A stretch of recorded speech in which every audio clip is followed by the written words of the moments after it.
And following up from our big story Friday night, the release of the Twitter files, as promised, Elon Musk has revealed a lot of the internal correspondence between Twitter executives and middle managers about how best to silence free speech, censor stories, and frankly, collude with the Biden campaign and manipulate the election in 2020. No big deal.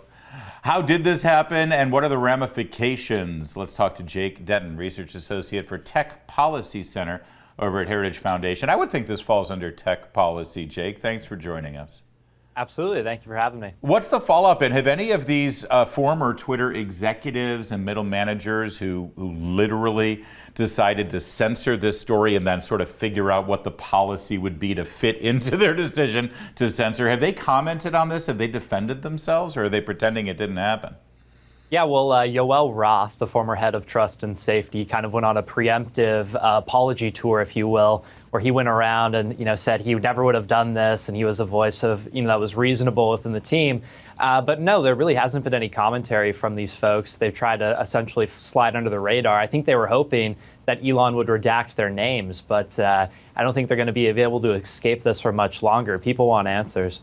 And forgive me if I'm wrong and if I'm mischaracterizing it, but it looks as though they made this knee-jerk reaction to censor this story. And is there any sort of direct email correspondence that suggests that it was a reaction to those weekly briefings they were getting from the FBI to stay on the lookout for Russian disinformation? Did anyone go on the record saying that? No, we didn't get those types of communications, but I think it is fairly reasonable to speculate that that had something to do with this. There were routine kind of conversations from the White House and other, executive branch agencies with the Silicon Valley companies throughout the 2020 election cycle. This wasn't just limited to Twitter. And so ultimately, I think a lot of this had to do with, the pressure from Washington. Yeah. And then they decided to censor the story, and then it looks like, in ongoing emails between executives trying to sort of get their story straight, when challenged as to why they censored the story, they said, well, it's because of the hacked information. We have a policy against publishing hacked information. But Jake, everybody knew that it wasn't a hack. We knew exactly how these emails were obtained. So wasn't it kind of tenuous for them to continue to hang their hat on that fake reason? Yeah, it's very interesting. And now they're also touting this story that the FBI reached out and warned them of, this hacked story that was coming about. And I think the use of warn is, very interesting there in that context, because does it come across as a threat, or does it come across as, like a genuine interest to make sure that they knew this could be a hacked story?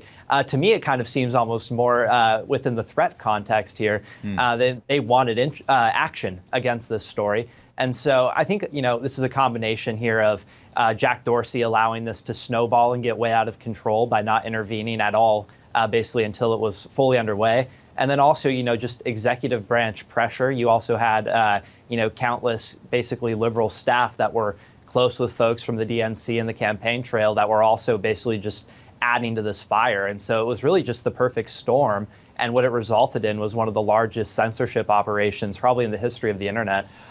Strangely, though, there was no discussion in these internal emails really about the First Amendment, about freedom of speech, about freedom of the press. Let's not forget, they were silencing a newspaper.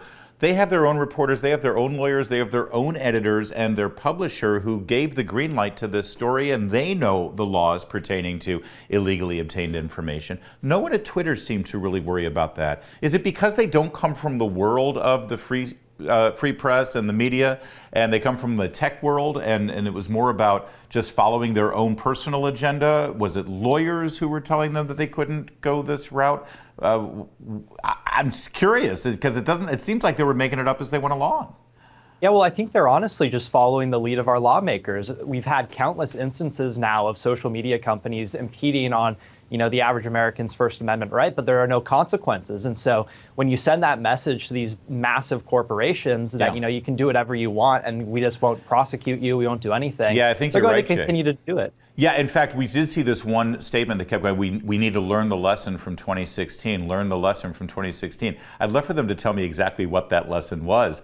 If you listen to the Democrats on the Hill during 2016 through 2020, the lesson learned was don't let conservatives make effective use of social media to make Democrats look bad, because then they'll win the election. That's the lesson of 2016. Absolutely. Elections are won and lost now on the internet. And, Republicans had to play catch up to an extent on the strategy side of that. And by the time we finally realized how to use the platforms, the social media companies figured out how to keep us off of them.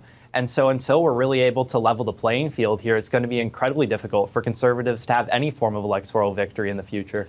Interesting, though, if you look at the correspondence, and great, honestly, I'm very happy that Elon Musk has done this. I think it was brilliant that he used his own platform, one tweet at a time, through Matt Taibbi. I mean, the tension Friday night was palpable. Everyone kept refreshing their screens. It does sort of make Twitter an interesting place again.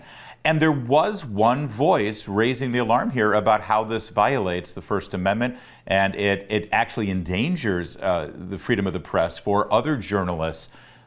It was a Democrat congressman, wasn't it? Ro Cannon. Yeah. And, it's interesting. I think there is some eagerness here to try and have some form of hero from this story. But what Congressman Khanna was doing there was essentially the role of a lobbyist. He's informing them of their risk exposure, advising them really not to proceed in that direction. But I can't really, sit here and pretend like he was trying to help the American people in any capacity, because we didn't learn of this until Elon Musk came in and essentially revealed all of it. Right. Congressman Khanna had the opportunity to blow the whistle. But he just buried this under the rug and pretended like it wasn't happening. Great point. I know there was a lot of praise. And I gave a hat tip to him, at least for being a voice in the room, someone who is a Democrat who actually was a Biden supporter. And he said, no, you guys can't do this. But it was only privately in an internal email with a top executive for the company. Nothing publicly, nothing at the time, didn't go on the record, and certainly didn't do anything while he was in the majority in the House to instigate any investigations. And that's where I want to take our conversation now, Jake. Where does this go with a new majority coming into the House of Representatives? Is there some kind of legal action that can be taken here? Well, it's really tough to say because, there's no shortage of instances where Silicon Valley has abused the American people, but we essentially have nothing to point to in terms of accountability or justice, right? We've had all these opportunities to basically drop the hammer on big tech, and we've always dropped the ball. And so ultimately, while we could do another congressional hearing or we could, have these people come and testify before us, it never really has amounted to anything. And I think the American people are growing impatient. And so as we take the majority, hopefully we get some form of actual justice here, and the Republicans feel the urgency that the American people want answers. There is one interesting aspect to this, though, and that is Jack Dorsey, the former CEO of Twitter. He's testified under oath about this. There was some sort of look in the rearview mirror after the 2020 election to find out what happened. There was also an FEC, Federal Elections Commission, investigation because there was a complaint, I believe, from the Trump campaign or maybe from the RNC about how Twitter basically gave an in-kind donation to the Biden campaign by censoring this materials. And according to one of their FEC commissioners, they said that Twitter executives said under oath that they had no contact with the Biden campaign about any of the content on Twitter. They did not delete things at the Biden campaign's request. We know now that that's a lie. That's, that's lying to an investigator over an FEC investigation. Maybe there's something legally to investigate there.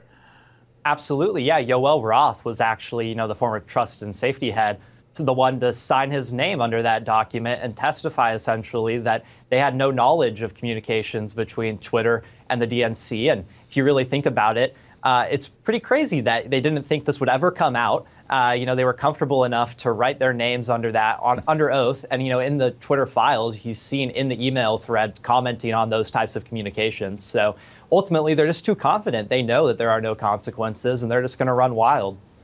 All right, Jake Denton, we got to leave it there. But we do expect more now, right? Elon Musk has now given some more information to Barry Weiss, and potentially that could involve censorship and people being deleted or disciplined on Twitter over gender comments and gender statements and other aspects of the social media empire's heavy hand. Jake, thanks for joining us. By the way, how's that blue check coming along? Do you have it yet on Twitter? Nope, I am, one of the people, a real populist, no blue check, just an ordinary guy. Well, you know what to do to get one. Thank Thanks, Jake. Thanks for joining us. Always good to talk with you. He, of course, Jake Denton, the Research Associate for Tech Policy Center at Heritage Foundation. More to come on O'Connor Tonight.